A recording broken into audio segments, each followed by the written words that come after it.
Hi friends, ఈరోజు మీకు back part blouse cutting ఎంతో అర్థమయ్యేలా ఆది బ్లౌజ్ తోటే ఎలా కొలతలని ఎలా తీసుకోవాలనేది ఈ వీడియోలో చెప్తున్నాను.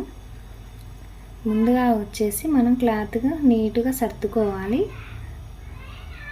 స్కేల్ తీసుకొని మనకి నడుము పీస్ వేస్తాం కదండి, ఒక అరించ్ అనేది గీసుకోవాలి నీట్గా. ఫస్ట్ నీట్గా గీసుకున్న తర్వాత ఓపెన్స్ ఏమో అటు సైడ్ ఉండాలి, హోల్ మనకల్లి ఉండాలన్నమాట. ఇలా నీట్గా బ్లౌజ్ అనేది ఆది బ్లౌజ్ అనేది కొంచెం ముడతలుగా ఉంది కాబట్టి ఫస్ట్ మనం నీట్గా ఆది బ్లౌజ్ నీట్గా వేయాలన్నమాట. నీట్గా చేసి భుజం ఉంది కదండి, షోల్డర్ నుంచి సగానికి హోల్ చేసి కింద టక్స్ ఉంది కదా, ఫస్ట్ నీట్గా అని క్లాత్ కొంచెం బ్లౌజ్ అనేది ముడతలుగా ఉందిలే, అందుకని చెప్పేసి నేను సర్దుతున్నాను అనమాట. ఫస్ట్ భుజం దగ్గర సగానికి హోల్ చేసి లాస్ట్ టక్స్ పట్టుకోవాలి. ఆ పొడవు ఎంత ఉందో అంత పెట్టేసేయాలి.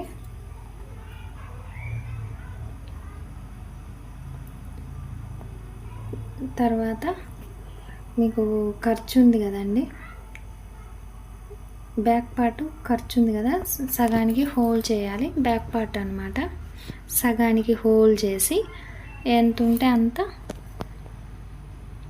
మెయిన్ జాయింట్ కాడ ఒక గుర్తు, టక్స్లకు ఒక గుర్తు, ఖర్చుకు ఒక గుర్తు అనమాట. ఇట్లా 3 గుర్తులు పెట్టేసేయాలి. మనం స్కేల్ తీసుకొని నీట్గా చక్కగా గీసుకోవాలి. ఆది బ్లౌజ్తో పొడవు ఎంత ఉందో చూశాను కదా, ఇప్పుడు టేప్తో అనేది చూస్తున్నా ఎంత ఉందా అని. 13.5 వచ్చిందండి. మనం ఖర్చు సైడ్ కూడా మనం ఇటు స్కేల్తో గీసాం కదా, సేమ్ ఇటు అంతే పెట్టుకోవాలి. కొంచెం కనిపించట్లేదు కదండి, అందుకని చెప్పేసి క్లాత్ అనేది ముందుకు లాగాను. ఇప్పుడు చెప్తున్నా చూడండి, మనకి ఆది బ్లౌజ్ మనం కొలత నేను తీసుకున్నాను కదా, టేప్తో చెప్తాను. ఇప్పుడు 13.5 వచ్చేసిందండి పొడవు. మనం అదే సేమ్ పొడవు అనేది ఇటు ఖర్చు సైడ్ కూడా అంతే పెట్టేసుకోవాలి. స్కేల్తో నీట్గా గీసుకోవాలి బాక్స్ లాగా. మన భుజాలు జాయిన్ చేస్తాం కదా, ఖర్చుతో మళ్ళీ ఇంకో గీత అనేది గీసుకోవాలి. ఇలా నీట్గా గీసుకున్న తర్వాత బ్యాక్ సైడ్ ఖర్చు ఉంటుంది కదండి, బ్యాక్ సైడ్ ఖర్చు అంటే మనం ఇక్కడ ఖర్చు వదిలేసి అక్కడి నుంచి చంక ఎక్కడ దాకా ఉందో అక్కడికి పెట్టేసేయాలి. అసలు ఎంత వచ్చిందంటే 5.5 వచ్చేసిందండి ఆ బ్లౌజ్కున్నంత. మీకు ఆది బ్లౌజ్ తోటి చెప్తున్నాను, మళ్ళీ కొలత కూడా చెప్తున్నాను అనమాట. మెడ వచ్చేసి 2, షోల్డరు 5 అనమాట. అంటే మెడ షోల్డర్ 2 కలిపి 5 ఇంచులు పెట్టేశాను. ఆది బ్లౌజ్ చూశాను, కరెక్ట్గానే వచ్చింది. ఇవి కూడా అంటే చంక దగ్గర అలా కూడా బాక్స్ లాగా గీసుకోవాలి మనం.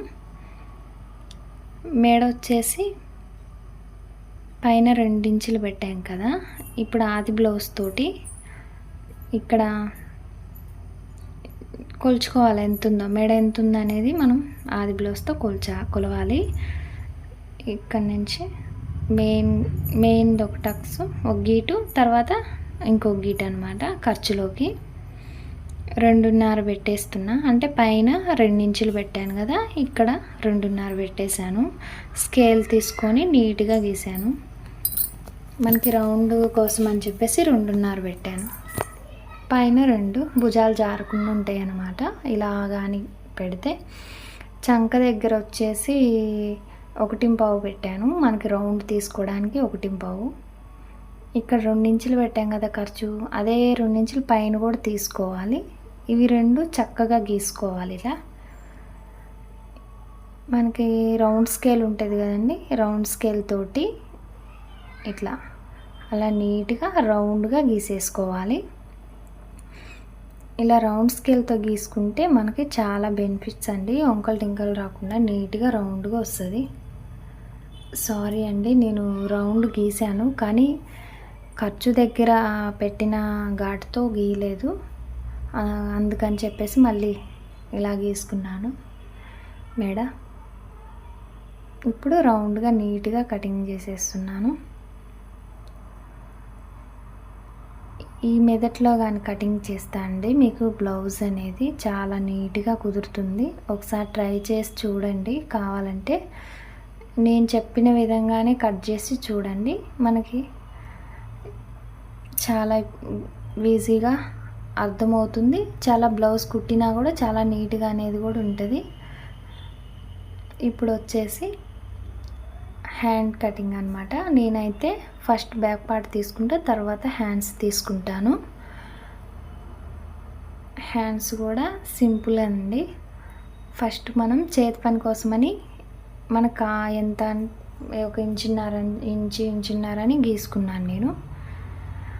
ఆది బ్లౌజ్ ఉంది కదండి, ఆది బ్లౌజు మనకి ఎంత ఉంటే అంత లూజ్ కానీ తిరగేయకుండా మామూలుగా ఎలాగుందో అలా ఒరిజినల్ క్లాత్ పైన ఘాట్ అనేది పెట్టేసుకోవాలి, గుర్తులు పెట్టేసుకోవాలి. చంక దగ్గర ఎక్కడ దాకున్నాడా గుర్తు పెట్టేశాను. పొడవు ఎంత ఉందో గుర్తు పెట్టాను. ఇలా నీట్గా నేను పైన 2 ఇంచులు ఖర్చు, ఇక్కడ చంక దగ్గర కింద కూడా 2 ఇంచులే తీసుకున్నాను. మెయిన్ ఘాట్ గుర్తు పెట్టాం కదా, అక్కడి నుంచి ఎంత ఉందని పొడవు చూస్తే 7.5 ఉందండి. ఎగస్ట్రా ఖర్చులో కూడా ఒక గీత ఎగస్ట్రా గీసాను. ఇప్పుడు వచ్చి ఇక్కడికి మెయిన్ ఖర్చుకు కూడా ఇక్కడ కూడా గీసుకున్నాను. అక్కడి నుంచి మూలు తీయడానికి 2 ఇంచులు ఇలా క్రాస్గా గీసుకోవాలి. లూజు హ్యాండ్ లూజ్ నుంచి చంకలోకి స్కేల్తో నీట్గా గీసుకోవాలి. ఇప్పుడు మనం హ్యాండ్ కటింగ్ చేసేసుకోవాలి. అంతే ఫ్రెండ్స్.